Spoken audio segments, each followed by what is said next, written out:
our channel, A Child's Encyclopedia. Today I'm going to do a basic tutorial on Blender animation. We won't be going into really advanced stuff like just manually moving things frame by frame, but we will be looking at the basics, and we will also be looking at a bit of rigid body simulation. So first of all, we need to delete the default cube. It's tradition, you know. And then Shift-A to add a plane. Keybinds are really useful to learn in Blender because it makes your workflow so much more faster. Now, to scale this, we press S, and then somewhere around 50, yeah, 50 should go. You just press 50 and Blender scales it to 50. Now you need to make sure that the camera is in the view that you like. This is not the view that I want. So we're going to do lock camera to view. But this menu can be brought up by pressing N. So now that the camera is locked to the view, you can just turn it like that, and now you can turn it off, and you can get out of the camera view now. Now we need to add a cube. Also, before we do anything else, we do need to apply the scale, because otherwise, when the simulation eventually happens, then it'll mess everything up if the scale is not applied properly. Okay. Now we add the cube again, but this time you have to scale it down. So instead of what you need to do is you need to do 0.5. That should scale to half. That's done. Now we need to move it up a bit. As you can see, it's halfway down. So G for grab, and then Z, so that it only moves on the Z axis, and then done. Okay, now we need to do this process a few more times, basically duplicate it. So Shift D, and then just pretty much place it on top right there. Okay, now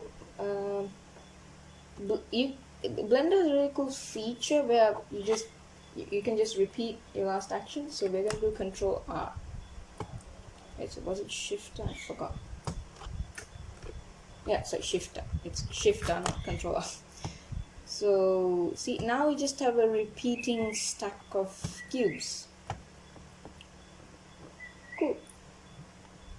Next thing we're going to do is we have to align all of this in a straight line, because otherwise when we add the rigid body simulation, it's going to mess everything up. Everything will just fall over before the simulation is even started.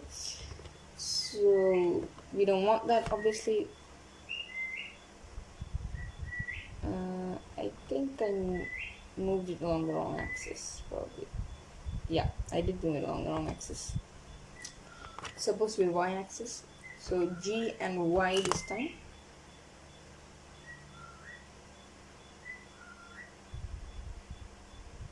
Yeah, just I'm gonna skip this bit in the video because this is boring to watch. Cubes. So now if you go into camera view, see most of the cubes are not in the view actually. So again we need to do lock camera to view, and we just need to zoom out a bit. Also, the plane maybe needs to move a bit. That's fine, but I was hoping I wouldn't have to. But S, and actually instead of scaling it all the way, I'll just scale on the Y axis, so that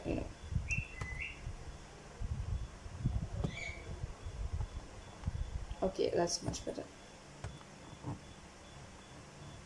I don't want to be able to see any of the back. Yeah, that's much better. Maybe, yeah, this is actually perfect. Okay, done.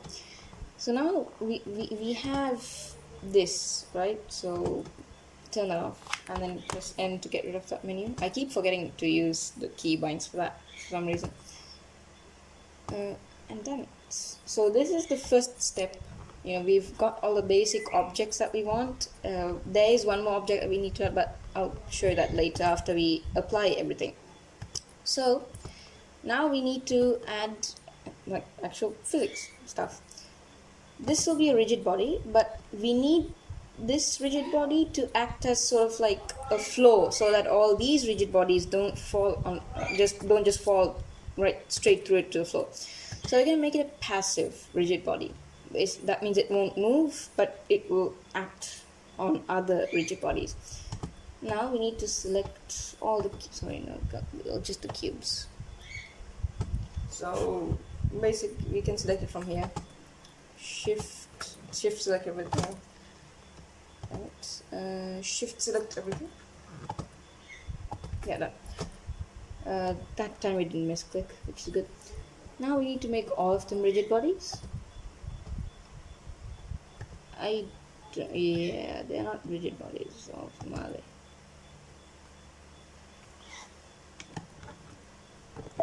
Yeah, I think I might have to shift select each one individually, so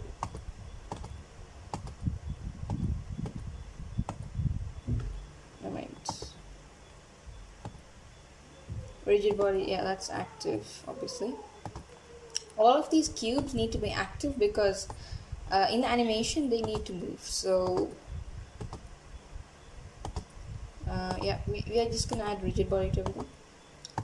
I'm pretty sure there might be a keybind for it, but I don't know about it yet. Now we need to add the actual object that pushes all of these over, because that's the animation we're doing. Just check in again with the camera to see everything's okay, and shift again. Same object. Actually, you know what? Let's do an icosphere this time. It should be nice. And then we are going to just move it. Yeah, probably. And we're going to also give this rigid body. The mass we need to increase a bit. I'll show you later why. It just basically it affects these other objects more if you do that. And we're going to make the collision shape a sphere, because an icosphere behaves kind of weirdly. It moves on in a sort of low poly way, if you know what I mean. So that's it. Now what we need to do is we need to finally get to the animation part of everything. So set a keyframe here. This is turn on auto keying, because that will make your life so much more easier when doing animations in Blender. Yeah, and you need to skip ahead like somewhere here, and then the sort of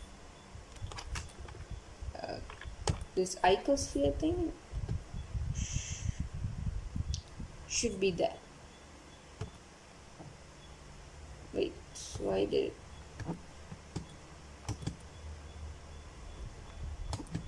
Okay, so we need to first let's press play first. We need to make it animated. Sorry, I forgot this part. We need to make it animated.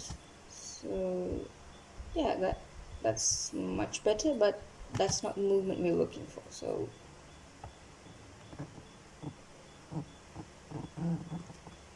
move it all the way over there, and then set a new keyframe.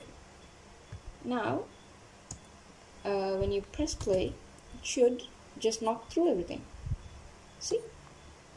Perfect. And the camera should have captured all that. Good. And that should be it. So we animation ends at 120 it ends somewhere around here, but the cubes are still rolling around until this frame. So we'll stop it at 185. The less frames that you have to render, the better, because rendering takes a long amount of time, especially with cycles. Now to make everything look nice, we are going to shade it. The plane will be given a different color, obviously. Green looks nice. Let's see.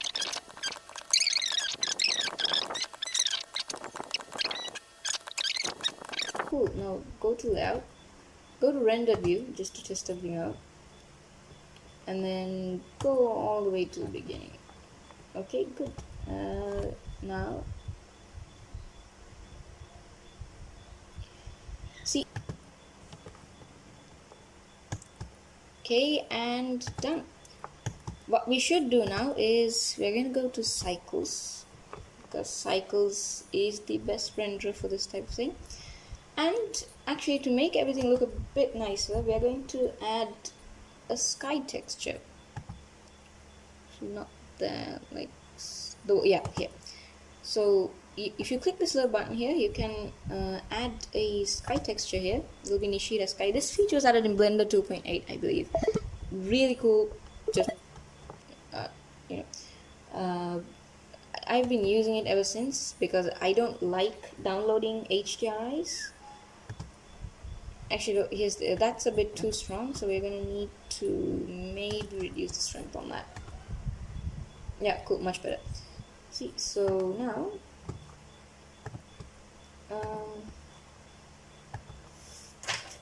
yeah, it is a bit blurry, but well, in the viewport it's gonna be blurry anyways, but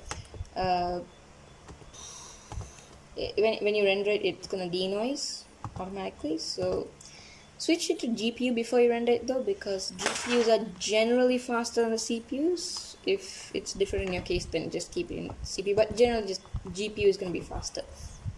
Turn on denoise. In the render, it has to denoise because otherwise it's gonna look ugly. Turn the minimum samples up a bit because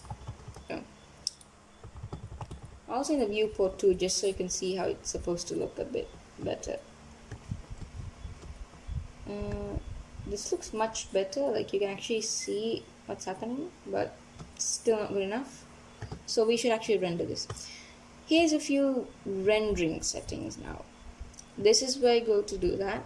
Obviously select a good location. I am not going to select it now because I don't want to show my desktop. I know, but since I'm on Linux, so I'm gonna when I do render this, I'm gonna choose the home folder. But if you're on Windows, choose the respective folder that suits you. Choose FFmpeg video, and then obviously keep it on RGB. If it's on BW, it's going to be black and white. Color management, keep that all the same. Encoding, Matroska, same thing. H.264, good. Medium quality, you can change this. I usually keep it at high quality. Encoding speed, yeah, keep it at good. And yeah, that's pretty much it actually. Is it? Yep, yeah, that's it. So I will select it now, but I'm gonna cut this part out in the video. Except done.